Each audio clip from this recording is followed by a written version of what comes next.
Assalamualaikum warahmatullahi wabarakatuh. Innal hamdalillahi nahmaduhu wa nasta'inuhu wa nastaghfiruh wa na'udzubillahi min syururi anfusina wa min sayyiati a'malina. May yahdihillahu fala mudhillalahu wa may yudlilhu fala hadiyalah.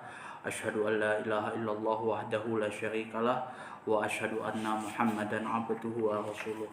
Allahumma sholli ala sayyidina Muhammad wa ala ali sayyidina Muhammad kama sholaita ala sayyidina Ibrahim wa ala ali sayyidina Ibrahim wa barik ala sayyidina Muhammad wa ala ali sayyidina Muhammad kama barakta ala sayyidina Ibrahim wa ala ali sayyidina Ibrahim fil innaka Hamidum Majid. Rabbi shrah li sadri wa yassir li amri wahlul 'uqdatam min lisani yafqahu qawli. Amma ba'du. Hadirin hadirat jamaah kaum muslimin wa muslimat yang dirahmati oleh Allah Subhanahu wa taala. Hadis ini bercerita tentang yang kita bahas ini tentang bilangan-bilangan yang terdapat di dalam babul azan. Jadi bilangan-bilangan yang terdapat di dalam azan. Ya, jadi berapa kali sih yang dianjurkan oleh Rasulullah Shallallahu Alaihi Wasallam supaya kita bisa paham nih konteksnya seperti apa ya. Yang pertama hadisnya nomor 181. Hadis ini ada redaksinya di dalam kitab Imam Bukhari dan Muslim, kemudian juga ada kepunyaan redaksinya juga Imam Nasai yang diriwayatkan oleh Ibnu Anas bin Malik. Wa an Anas radhiyallahu anhu qala umira Bilalun ayyashfa'al adzana syaf'an wa yutiral iqamata ilal iqamata yakni ila qad qamatis sholatu muttafaqun alaih wa lam yuzkar muslimun al istisna. Walin Nasai amaron nabiyyu Bilal. Dari Anas bin Malik radhiyallahu wa an Anasin radhiyallahu anhu qala, dari Anas bin Malik radhiyallahu anhu, semoga Allah meridhoinya, qala telah berkata, umira Bilalun, Bilal diperintahkan ayyashfa'al adzana syaf'an, yaitu untuk mengucapkan azan secara genap 2 kali. Wa yutirul iqamata, dan mewitirkan iqamah. Ilal iqamata, kecuali iqamah yakni illa qad qamatis sholatu, yaitu kecuali qad qamatis sholah, kecuali telah didirikan sholat. Muttafaqun alaihi, hadis ini diriwayatkan oleh Imam Bukhari dan Muslim. Walam Imam Bukhari dan Muslim dari satu sahabat yang sama. Walam yuzka muslimun al istisna, dan Imam Muslim di sini tidak menyebutkan istisna, pengecualian. Ya, illa qad qamati sholahnya itu tidak ada kalau di dalam redaksinya Imam Muslim. Walin Nasai, kemudian di sini Imam Nasai di sini mempunyai redaksi yang lain, amaron nabiyyu Bilalan. Jadi di sini kalimatnya tidak mabni majhul. Kalau tadi umira Bilalun. Nah, Bilalun di sini kedudukannya adalah naibul fa'il. Jadi sebenarnya lafadz Bilal di sini bukan dia betul-betul fa'il di sini, tapi naibul pengganti daripada fa'ilnya. Yang mana fa'ilnya sebenarnya bukan Bilal, tetapi Nabi Shallallahu Alaihi Wasallam. Karena dia menggunakan mabni majhul, maka yang tadinya Bilal ini harusnya maf'ul kemudian menjadi fa'il. Jadi disitulah disebutkan naibul fa'il. Itu kalau misalkan kita berbicara dalam ilmu nahwu. Nah, kalau misalkan di sini kalau konteksnya redaksinya Imam Nasai di sini kita bisa lihat aktif, kalimat aktif. Jadi kalau kalimat aktif itu amaron nabiyyu Bilalan. Jadi Rasulullah SAW memerintahkan kepada Bilal. Di situ disebut di ininya, di kalimatnya. itu jelas. Jadi ada fiil amaro, kemudian ada fa'ilnya, jelas disebutkan an-nabi di situ itu adalah fa'ilnya. Nah, bisa ketemunya dari mana tanda-tanda ini harokatnya seperti apa gitu, tanda-tandanya seperti apa itu. Dia berharokat marfu ya, marfu ya.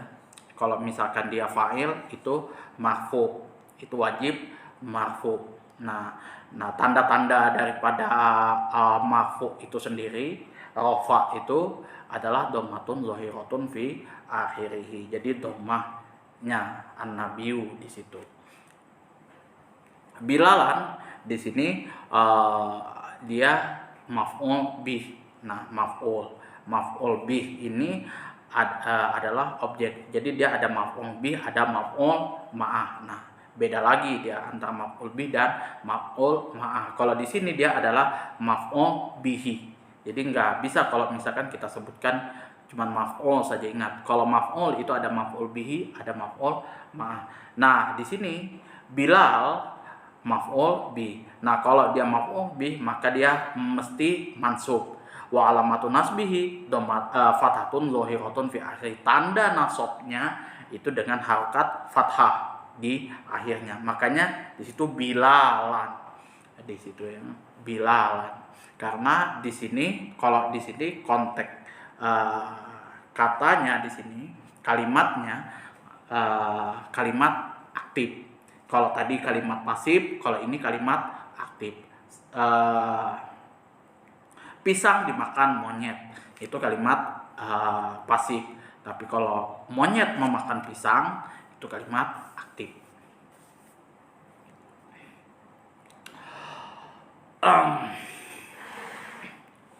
Nah, ini juga perlu juga diketahui untuk teman-teman.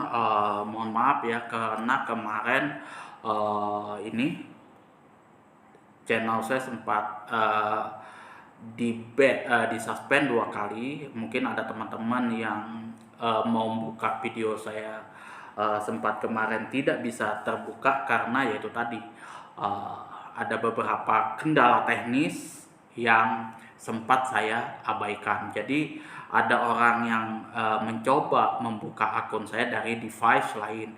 Kemudian ada peringatan dari Google, saya tidak hiraukan.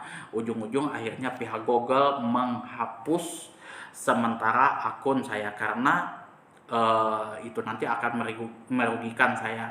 Nah, jadi akhirnya setelah saya coba perbaiki, saya ganti password dan lain sebagainya, saya pulihkan semua device yang mencoba membuka akun saya bersihkan dan lain sebagainya dengan berbagai macam cara. Akhirnya yang pertama 2 hari saya baru bisa buka, kemudian masih belum lagi saya perbaiki di akun pemulihannya, saya ganti akun pemulihannya, maka suspend yang kedua itu nggak sampai 1 hari sih, malam ditutup,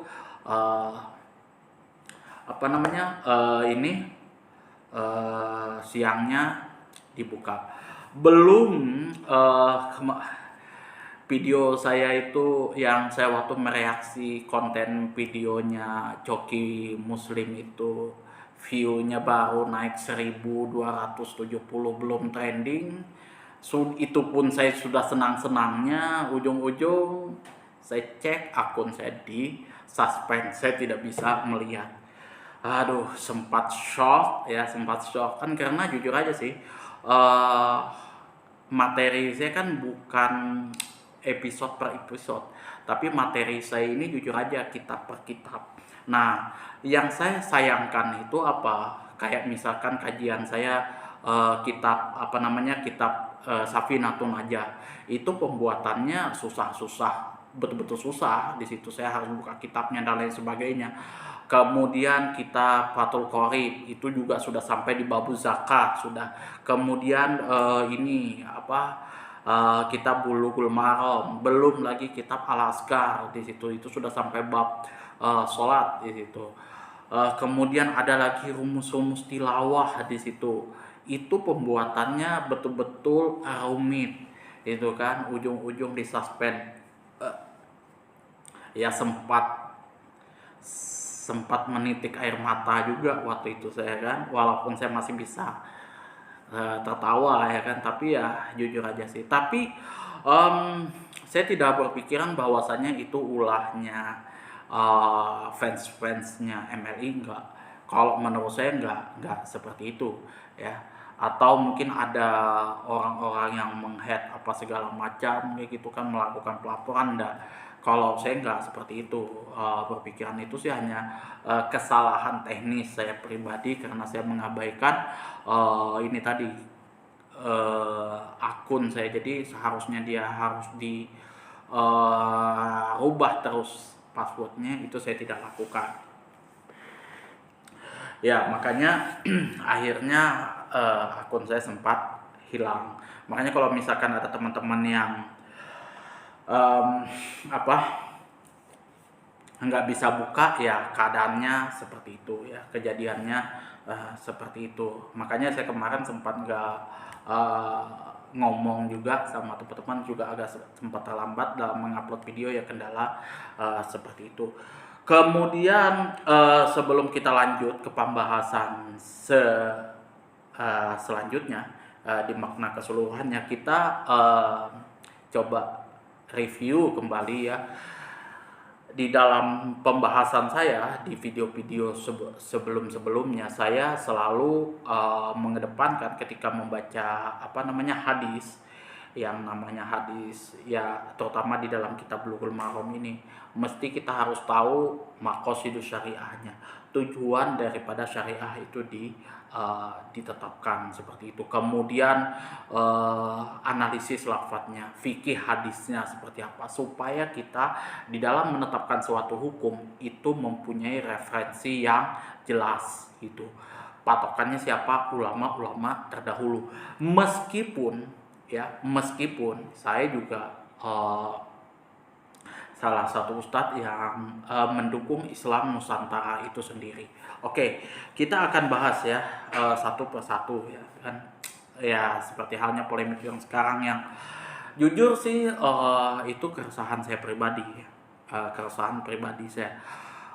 Ada yang mengatakan bahwasanya Islam Nusantara itu adalah ya Islam yang pokoknya hukumnya itu mengikuti ulama-ulama Nusantara aja, kiai-kiai lah seperti itu. Jujur saja kalau misalkan saya selaku pendukung daripada Islam Nusantara yang ada di Nusantara ini tidak bisa lepas daripada kitab-kitab yang ada di Timur Tengah itu ya. Jadi kalau misalkan saya menetapkan hukum, mesti menggunakan kitab.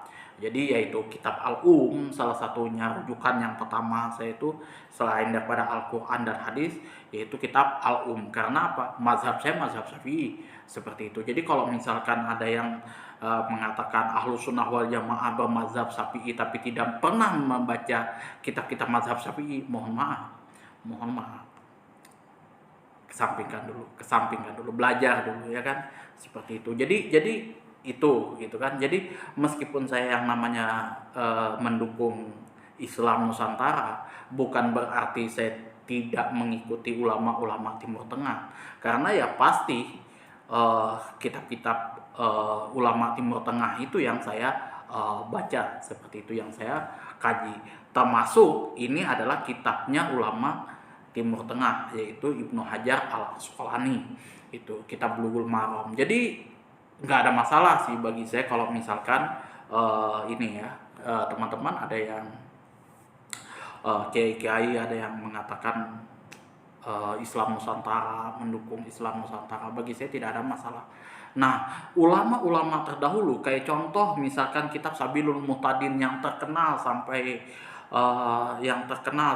di Asia Tenggara, Malaysia, Filipina dan lain sebagainya. Itu yang mengarang adalah Syekh Muhammad Arsyad Al-Banjari. Kitab itu tidak akan mungkin diterima kalau rujukannya itu tidak mengikuti ulama-ulama ahlus sunnah wal jamaah dari Timur Tengah itu ya, bertentangan dengan mazhab Syafi'i, mazhab Maliki, mazhab Hambali dan Abu Hanifah, maka langsung itu kitab Sabilul Muhtadin itu tidak akan diterima itu oleh ulama-ulama terdahulu itu. Makanya meskipun ya kita mengakui adanya Islam Nusantara itu sendiri ya, kita tetap patokannya kepada ulama-ulama terdahulu, baik itu ulama-ulama yang ada di Timur Tengah maupun ulama-ulama yang ada di Nusantara. Begitu kitab Sabilul Muhtadin, kemudian kitab Syafi'atun Najah, bukan Safinatun Najah, Kasyifatus saja. Itu karena Syekh Nawawi Al-Bantani. Itu yang sering kami baca, itu adalah ulama Nusantara, ulama kebanggaannya orang Indonesia. Jadi bagi saya ya kebanggaan saja kalau misalkan saya mengakui Islam Nusantara itu, karena jujur aja kayak contohnya Syekh Muhammad Arsyad Al-Banjari, kemudian Syekh yang lain itu adalah ulama-ulama terkenal, salah satu 3 sangkai yang disegani di Asia Tenggara. Itu kenapa saya bangga dengan Islam Nusantara itu. Itu keresahan saya pribadi, karena jujur aja sudah banyak sih narasi-narasi yang menjelek-jelekan tentang Islam Nusantara itu seperti apa. Kemudian jujur ada juga narasi yang sekarang masa pandemi kayak gini ya, bahwasanya maqasidus syariah itu bisa diruntuhkan dengan dalil seperti halnya inna sholati wa nusuki wa mahyaya wa mamati lillahi rabbil alamin. Sedari awal saya membuat konten ini itu pada dasarnya adalah maqasidus syariah itu. Kenapa sholat itu wajib? Fungsinya untuk menegakkan syariat agama Islam. Kemudian syahadat, sholat, puasa, zakat, haji itu wajib. Tujuannya adalah untuk tegaknya agama Islam. Itu doruriyat dalam hal menjaga agama. Itu masuk di dalam maqasidus syariah. Kalau kita berbicara masalah riba lagi, itu juga maqasidus syariah ada untuk menjaga harta. Zina, kenapa itu haram? Karena untuk menjaga harta. Homer, kenapa haram? Untuk menjaga akal, kesehatan. Itu maqasidus syariah.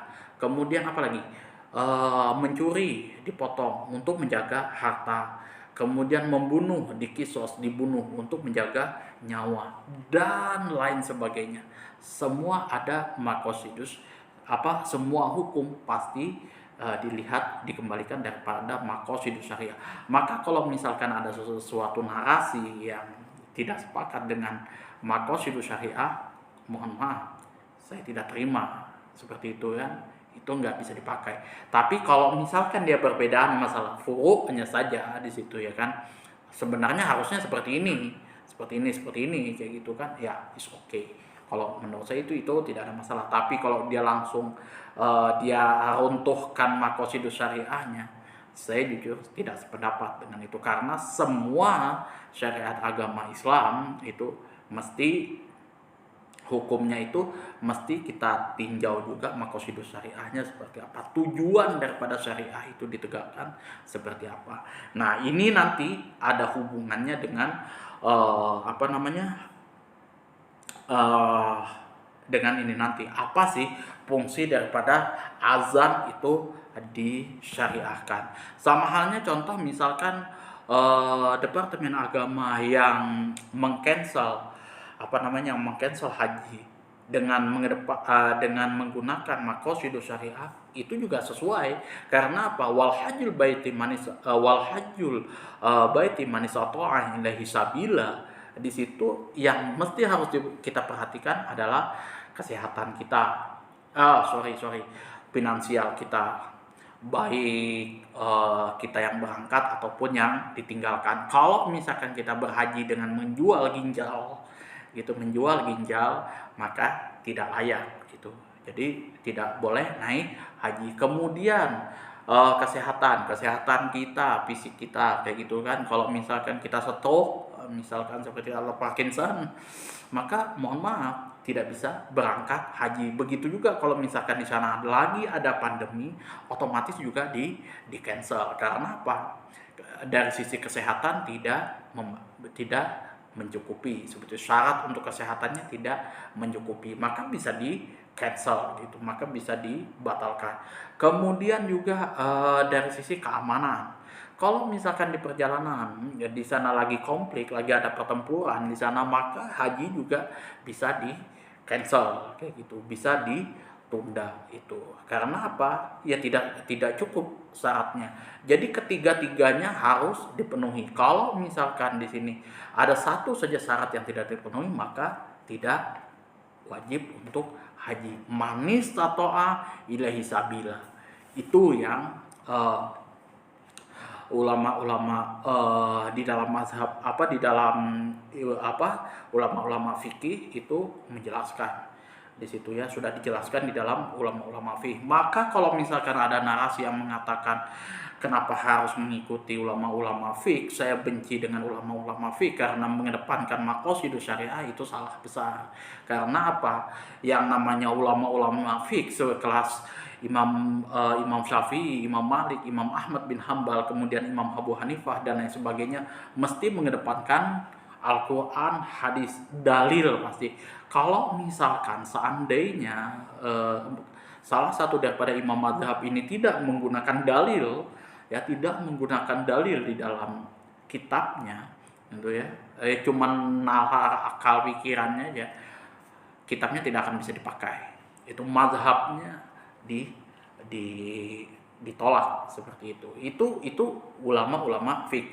Dan ketika ulama fik itu merumuskan menulis kitabnya, sudah diseleksi betul-betul kayak gitu, hadisnya seperti apa, kemudian hukumnya betul-betul, sudah hati-hati betul dia menulis kitab. Bukan berarti lolos begitu saja seperti itu, orang langsung ikut saja kayak gitu. Itu jelas dikritisi oleh ulama-ulama setelahnya. Ini benar nggak hadisnya ini sahih, betul-betul sahih apa tidak? Itu dikritisi. Sekelas ulama besar di mazhab Syafi'i, Al-Imam Rafi'i, itu Imam Rafi'i, itu dibedah habis oleh pengarang kitab Bulughul Maram, Ibnu Hajar Al-Asqalani, yang mana dibukukan secara utuh di dalam kitab Takhlisul Khabir itu. Jadi yang namanya atiullah wa atiur rasul wa ulil amri minkum di sini bukan berarti kita semata-mata taat kepada seorang pemimpin bulat-bulat fanatik buta seperti itu saja, tidak. Ya, tapi kalau misalkan pemimpin kita zolim, ya salah dan lain sebagainya, kita berhak untuk tidak taat. Itu juga sudah mulai daripada ulama-ulama terdahulu, mulai dari sahabat, tabiin, tabiut tabiin, seperti itu. Perbedaan-perbedaan pandangan antara Aisyah dengan Abu Bakar, Umar, Utsman, Ali, itu tujuannya ya sama, atiullah wa atiur rasul wa ulil amri minkum. Tapi kalau misalkan mereka berbeda pendapat, tidak sependapat, mereka juga tidak bakalan ikut seperti itu. Tapi bukan berarti mereka memprovokasi seperti itu. Itu yang salah dari sekarang. Itu bahkan ada narasi-narasi yang menurut saya sih nggak masuk akal aja. Kalau misalkan ustadz-ustadz Departemen Agama dan UI meng-cancel ini karena ikut sunnah WHO, itu menurut saya salah. Ada juga narasi yang mengatakan bahwasanya masjid ditutup, pasar dibuka, ya kan, dan lain sebagainya dengan berbagai macam hujatan. Gini ya, maqasidus syariah itu sudah ulama ya sudah sepakat bahwasanya di masa pandemi ini, mau itu di mana, di Malaysia dan di negara-negara lain, ada yang melakukan sholat berjamaah berjarak, kemudian ada yang menutup masjid ya, untuk kondisi yang betul-betul kronis di saat pandemi.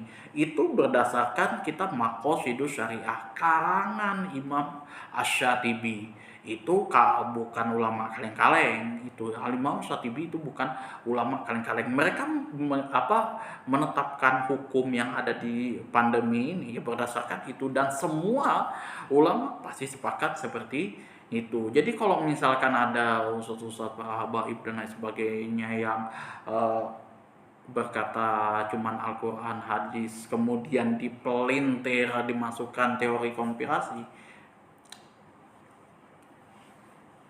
itu salah. Itu bukan Ahlus Sunnah wal Jamaah. Kalau misalkan kita berbicara masalah ilmu agama, disiplin ilmu harus tegak lurus, seperti itu. Disiplin ilmunya harus tegak lurus. Kalau misalkan kita berbicara masalah hukum, kitab mana? Itu kalau saya. Oke, kita lanjut makna keseluruhannya. Ini kita tinjau apa sih tujuan daripada tujuan daripada syariah agama Islam, azan dan iqomah itu sendiri. Mengingat tujuan azan ialah untuk memberitahukan kepada orang jauh dari kalangan penduduk kota secara umum, maka dianjurkan mengucapkan kalimahnya secara berulang-ulang. Jadi 2 kali, kecuali Allahu Akbar, kemudian la ilaha illallah, itu secara berulang-ulang. Tujuannya untuk apa? Untuk menambah perhatian agar penyampaiannya benar-benar mantap. Kemudian mengingat tujuan iqomah hanyalah untuk memberitahukan kepada ahli masjid secara khusus, maka cukup mengucapkannya dengan witir. Witir ini artinya dibaca satu kali, dibaca genap. Yakni mengucapkan lafadznya satu kali. Lafadz iqomah qad qamati shalah ini diulang karena merupakan tujuan utama. Jadi tujuan utama daripada iqomah di sini adalah qad qamatis shalah. Maka dia dibaca 2 kali. Itu masna. Seperti itu ya. 2 kali dibaca 2 kali. Nah, jadi itu maqasidus syariahnya. Tujuan daripada syariah agama Islam pada bab azan ya. Jadi kalau misalkan azan kenapa dibaca 2 kali? Karena itu untuk jangkauannya luas. Jadi supaya orang-orang itu bisa siap-siap, bisa mandi dulu dan lain sebagainya, maka azannya diperlama, bacaannya dibaca 2 kali. Kemudian ada juga di situ tarjihnya. Di situ yang pertama baca tinggi, kemudian baru rendah, seperti itu. Kemudian kalau kita lihat kalau kita analisis lafadznya di sini, Bilalun dengan menggunakan mabni majhul. Nah, mabni majhul di sini artinya kalau misalkan kita dalam bahasa Indonesia adalah kalimat pasif ya. Artinya Rasulullah SAW memerintahkan kepada Bilal. Kenapa sih di sini kalimatnya di sini mesti Rasulullah di sini? Kok ulama berani mengatakan seperti itu, ya kan? Kenapa yang memerintahkan di sini Rasulullah? Karena beliaulah yang berhak di sini memerintahkan dan melarang. Jadi sumber hukumnya Allah dan Rasulullah Shallallahu Alaihi Wasallam. Kalau Allah itu Al-Quran, kalau Rasulullah Shallallahu Alaihi Wasallam itu hadis. Nah, kalau misalkan kita membaca Al-Quran itu biasanya hukum-hukum umum. Nah, kalau misalkan teknisnya itu adanya di hadis. Ingat, di hadis. Aqimus shalah wa atuz zakah, umum ya. Tapi kalau kita mau lihat teknisnya seperti apa, kita akan lihat di dalam kitab di dalam hadisnya, seperti apa Rasulullah sholat, seperti apa Rasulullah zakat. Kemudian kita mungkin bingung nih, kalau misalkan kita baca hadis, ya kan, maka ulama-ulama fiqh di sini merumuskan di situ kayak gimana, simpelnya kita melakukan sholat, zakat dan lain sebagainya. Makanya kitab seperti kitab kemudian kitab Al-Hawil Kabir, apalagi kitab Al-Hawil Kabir, sarah daripada kitab Mukhtasar Bazani, sampai kitab Fathul Qorib, itu ya dibahas masalah fikih-fikih kayak gitu, supaya kita paham kayak gitu bagaimana sholat itu kita laksanakan, kemudian bagaimana zakat, puasa, haji dan lain sebagainya, supaya kita simpel lah mikirnya seperti itu, ya kan. Kalau misalkan kita Al-Quran, hadis, mungkin kita nggak bisa jangkau kayak gitu kan, nggak bisa memahami.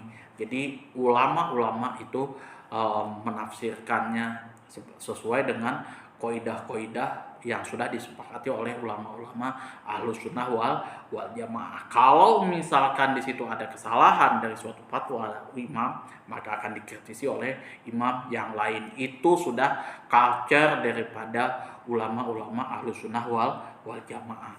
Kalau misal kita mau mengkritisi, misalkan kayak saya mau mengkritisi Departemen Agama dan MUI, otomatis saya harus mempunyai dalil yang kuat. Spek saya harus seperti mereka kayak gitu. Saya jelas hafal Al-Quran dan hadis. Kemudian saya menguasai kitab-kitab fiqh, kitab-kitab hadis dan lain sebagainya. Seperti itu. Otomatis baru saya berani mengatakan ini salah, ini salah.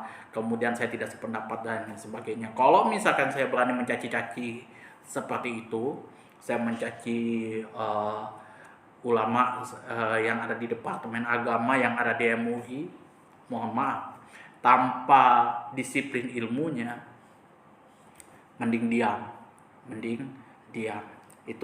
Itu pendapat saya, itu prinsip saya.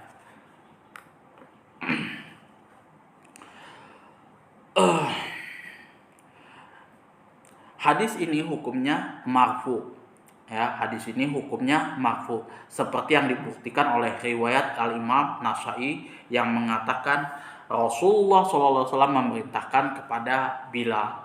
Jadi hukumnya adalah marfu. Yasfa'u asfa'a, artinya menggabungkan sesuatu kepada hal yang lain yang semisal. Lawan katanya adalah witir, ya, seperti zauj, lawan katanya itu fard, ya. Nah, makna yasfaul adzan di sini adalah mengucapkan lafaz azan dua kali. Lawan katanya adalah yutiru, artinya membaca satu kali itu. Tetapi bukan semuanya. Jadi konteksnya di sini yasfa'u di sini bukan semuanya, dibaca dua kali di sini bukan semuanya, karena dibaca dua kali ini maknanya lid talib. Kita ambil maknanya secara umum, ya, secara mayoritas. Contoh misalkan baju ini saya katakan baju ini hitam meskipun ada putihnya. Kenapa? Mayoritas warna yang ada di baju saya ini hitam, seperti itu.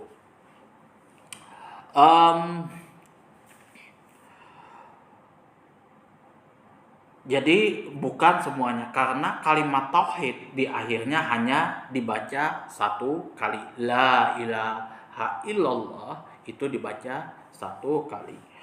Dalam hadis ini terkandung pengertian bahwa hukum sesuatu berdasarkan hukum keseluruhannya secara gabungan, seperti itu, secara gabungan.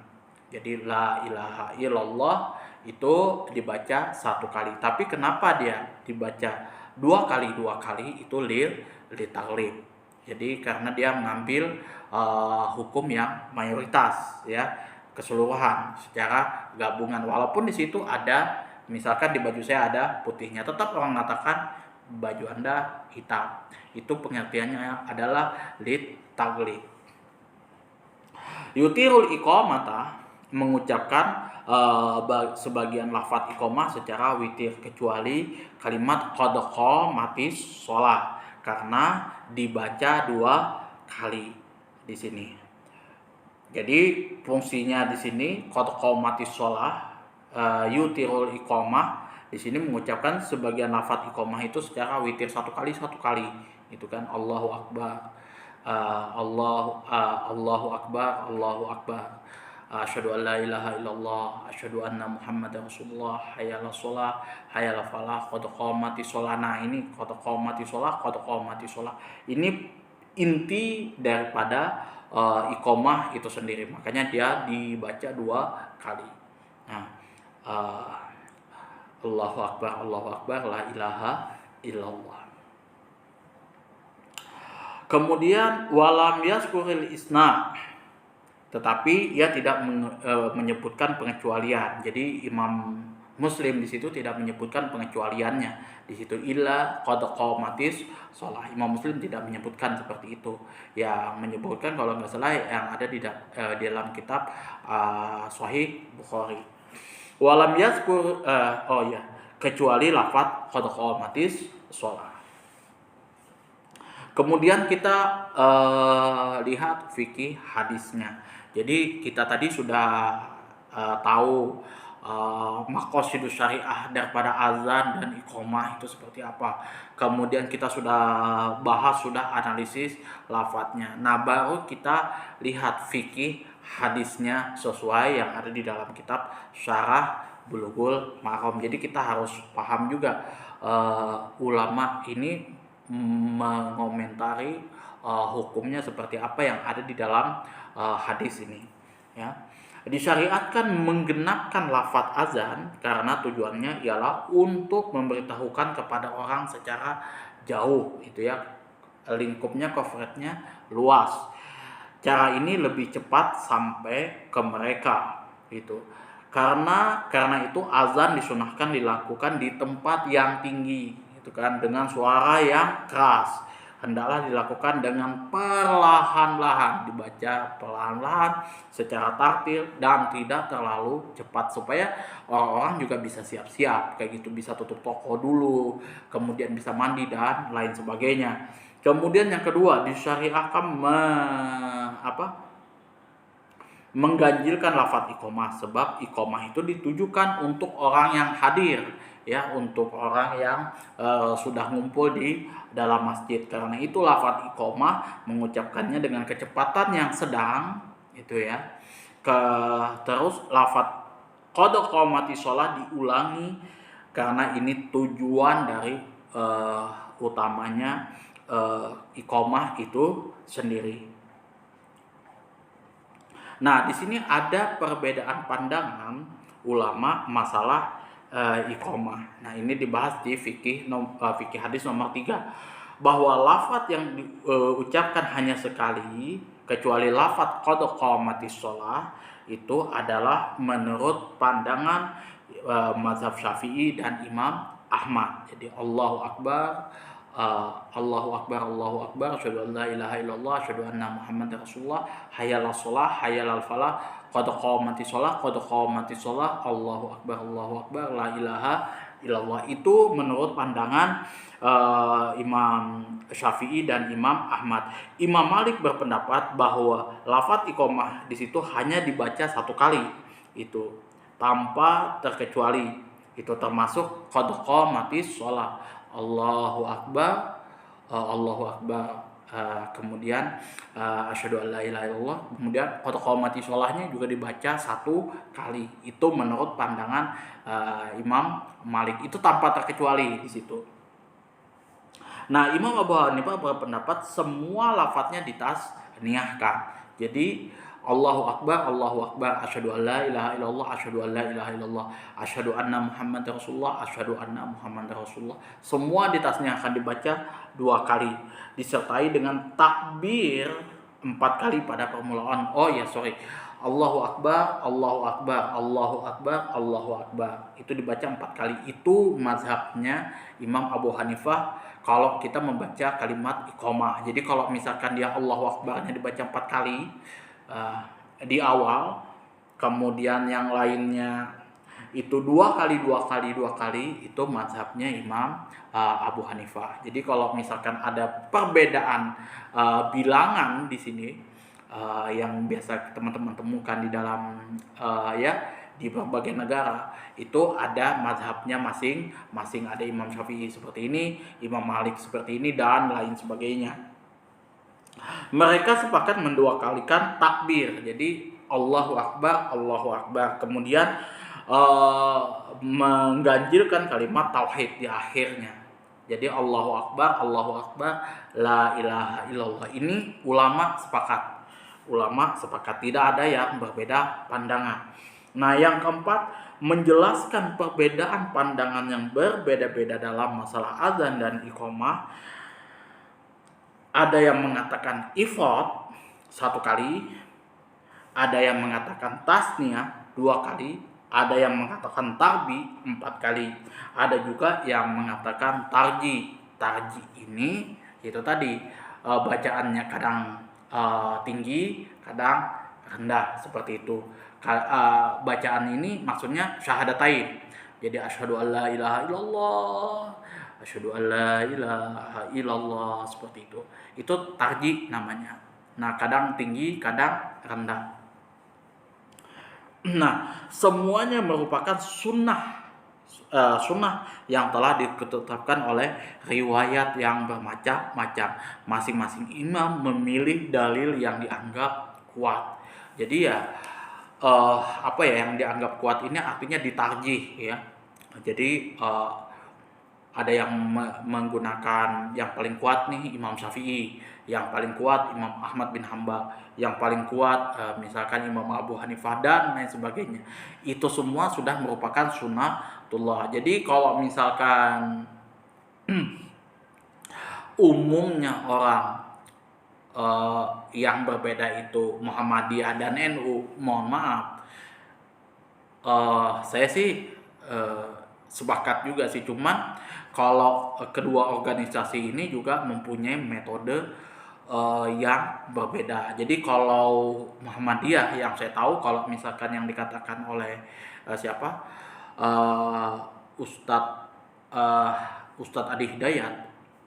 Nah, Ustadz Adi Hidayat dia katakan kalau misalkan Muhammadiyah itu menggunakan tarjih. Nah, kalau tarjih itu ya dia lihat nih dari keempat imam mazhab ini mana yang kuat dalilnya. Itu boleh. Itu jadi bukan berarti bahwasanya orang Muhammadiyah itu terlampau hebat daripada 4 imam mazhab. Ini salah. Jadi kalau loh Ustadz, kok antum berani-beraninya mentarjih seperti itu? Sehebat apa antum ketimbang Imam Syafi'i? Mohon maaf, itu pemikiran yang salah, seperti itu pemikiran yang salah.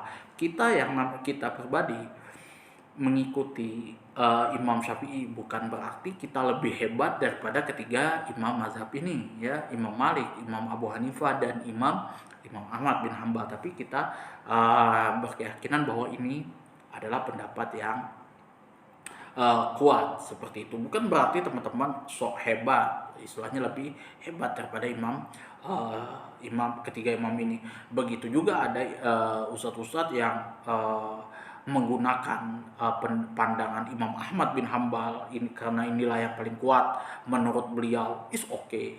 Itu tidak ada masalah. Itu oleh yang namanya tarjih, itu mentarjih menganggap kuat, itu sudah sunnatullah, itu ya, sudah perbedaan pandangan, itu sudah sunnatullah. Itu bahkan kalau misalkan orang awam sendiri pun mentarjih juga sebenarnya. Kalau menurut pandangan saya pribadi, orang awam juga mentarjih juga. Misal ada orang ini ya, ada beberapa ustadz, misalkan saya ngomong A, kemudian Ustadz Abdul Somad ngomong B, kemudian Ustadz siapa lagi, Ustadz Adi Hidayat ngomong C, dan Ustadz Salati ngomong F. Nah, tidak semuanya orang-orang mengikuti ini. Ada yang mengikuti Ustadz Latif, ada yang mengikuti Ustadz Abdul Somad, ada yang mengikuti Ustadz Adi Hidayat, ada juga yang mengikuti Ustadz Habib Ja'far. Itu ya orang-orang awam tersebut, mereka tanpa disadar melakukan tarjih. Bagi mereka yang benar nih Habib Ja'far, bagi mereka yang lain Ustadz Adi Hidayat, bagi mereka Ustadz misal Ustadz Asal Hatib dan lain sebagainya. Orang awam juga melakukan tarjih seperti itu, dan itu sah, semua itu sah ya, semua itu nggak ada masalah bagi saya. Cuman kalau yang masalah bagi saya itu kalau sudah uh, apa namanya gontok-gontokan, debat segala macam, yang mana uh, teman-teman belum mempunyai disiplin ilmunya, belum punya basic-basicnya, itu yang tidak boleh seperti itu. Kalau misalkan, kalau saya pribadi, kalau misalkan ada ustadz yang berbeda pandangan satu sama lain, saya cek kitabnya seperti itu. Oh, ini pandangan Imam Syafi'i seperti ini, pandangan Imam Ahmad bin Hambal seperti ini, pandangan Imam Malik seperti ini, dan lain sebagainya. Kita bisa lihat di dalam kitabnya seperti itu. Artinya kita lihat lagi sebab musabab perbedaan pandangannya seperti apa, seperti itu. Jadi ya bagi saya kalau perbedaan pandangan itu sudah sunatullah itu. Jadi kalau misalkan ada orang yang menyalahkan saya kayak gitu, pandangan Ustadz, saya tidak sepakat dengan pandangan Ustadz Abdul Rahim karena seperti ini. Oke, itu karena ada perbedaan kita, perbedaan pandangan dan lain sebagainya. Itu ulama yang mereka, ustadz-ustadz yang biasanya orang awam ikuti, ya bukan cuma saya, ada ustadz-ustadz yang lain, ada ulama-ulama yang lain. Jadi kalau saya sih hanya mendudukan saja Imam Syafi'i seperti apa pandangannya, Imam Ahmad bin Hambal seperti apa pandangannya, Imam Malik seperti apa pandangannya, Imam Abu Hanifah seperti apa pandangannya. Nah, teman-teman silahkan memilih ya sesuai dengan sesuai dengan kemampuan teman-teman, boleh seperti itu, tidak ada masalah. Nah, cuman biasanya kenapa ustadz-ustadz itu melarang kita namanya ganti-ganti mazhab, itu biasanya cuman mau mempermudah saja, kita ambil yang mudah-mudah saja. Oh, ini Imam Syafi'i berat nih, saya ambil yang ini, kayak gitu. Saya ambil yang ini, nanti di bab ini yang mana yang mudah-mudah aja, itu yang tidak boleh. Tapi kalau misalkan di bab muamalat, misalkan kita mau menyelesaikan masalah, mana yang lebih bisa menyelesaikan masalah, maka kita ambil itu boleh seperti itu. Kalau yang namanya bab muamalat, biasanya kalau di Malaysia yang saya tahu, yang ada ustadz yang mengatakan bahwasanya kalau di Malaysia itu mereka zero mazhab. Jadi zero riba, zero mazhab. Mana-mana mazhab yang bisa menyelesaikan masalah, maka itulah yang mereka jadikan pegangan, walaupun itu adalah pandangan minoritas. Itu pandangan minoritas. Yang penting apa? Masyarakatnya, rakyatnya bebas daripada riba. Itu saya sepakat dan saya acungkan jempol, walaupun itu berbeda pandangan, selama itu masih ada di dalam kerangka Ahlus Sunnah wal Jamaah, itu tidak ada masalah. Nah, jadi kalau misalkan sekali lagi ada teman-teman para ustadz dan lain sebagainya yang melontarkan narasi dan lain sebagainya, upayakan punya kitabnya seperti ini ya, punya kitabnya seperti itu. Kitabnya apa, kemudian apa segala macam seperti itu, baru bisa ngomong. Kalau cuman Al-Quran hadis saja, kalau saya yang mendengar, mohon maaf, masuk kuping kiri, keluar kuping kanan. Oke, itu saja yang dapat saya sampaikan. Kurang dan lebih saya mohon maaf yang sebesar-besarnya apabila ada kata-kata saya yang salah, ada kata-kata saya yang menyinggung dan lain sebagainya. Jujur, ada beberapa ketidaksetujuan saya, bukan berarti saya mencela satu-satu antum semuanya, guru antum semuanya. Karena ya itu tadilah yang sudah saya sebutkan, kita berbeda pandangan, bukan berarti kita sama satu sama lain saling mencaci, menghina dan lain sebagainya. Kalau ada teman-teman yang melakukan seperti itu atau saya yang melakukan seperti itu bukan dari ajaran Ahlus Sunnah wal Jamaah. Kemudian juga kalau misalkan ada masukan-masukan kritis yang lain sebagainya, bisa diatur di kolom komentar seperti itu ya. Misalkan Ustadz, soundnya atau apanya mungkin atau kitabnya ada yang saya salah baca kayak gitu, tidak sesuai dengan apa yang antum pelajari, silahkan bisa atur di kolom komentar. Ada yang mau diskusi silahkan. Itu saja dari saya. Akhirul kalam, wabillahi taufiq wal hidayah. Assalamualaikum warahmatullahi wabarakatuh.